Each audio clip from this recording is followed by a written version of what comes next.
what should be my first thing to do now according to neuroscience? मुझे बताना. Beautiful, amazing question. सो पहले हम ये ब्रेन के हिसाब से फंडामेंटल से समझते हैं. ब्रेन के 4 वेव्स होते हैं, alpha, beta, theta, gamma and delta. Delta जो होता है वो जब हम सो जाते हैं तब होता है. जब मैं बात कर रही हूँ, आप बात कर रहे हैं, तो फास्ट वेव बीटा आता है. So you know my mind is engage, your mind is engage, question, problem, तो उसको बीटा, फास्ट रिदम बोलते हैं. When I close my eyes, एक स्लो रिदम आता है जो है अल्फा. जब हम सो जाते हैं तो डेल्टा हो गया, लेकिन सोने से पहले जो आता है वो है theta.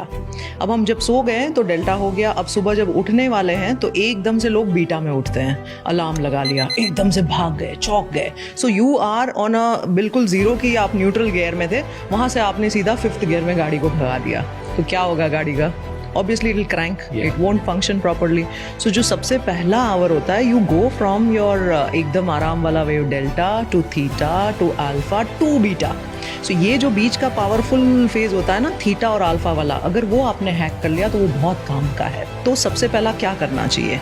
Hack this theta and alpha. And how to hack that? Sit for 5 minutes, eyes closed. Go deeper into that thing. आप अपने सारे ऑटो सजेशंस, विजुअलाइजेशन, जो भी आपको दिन में करना है, हफ्ते में करना है, अगले महीने में करना है, साल में करना है, जो भी करना है, उस मॉर्निंग में आप उसको इंक्लूड करो. ये सुबह उठते से फर्स्ट चीज ये करनी चाहिए. फर्स्ट चीज वेरी इंपॉर्टेंट. द फर्स्ट चीज is to go to the sun. There is a very nice this about it, right? The sunlight actually activates your suprachiasmatic nucleus. एक न्यूक्लियस होता है ब्रेन के अंदर में जो हमारी सर्केडियन रिदम को सेट करता है. So it should be a very, very, very dedicated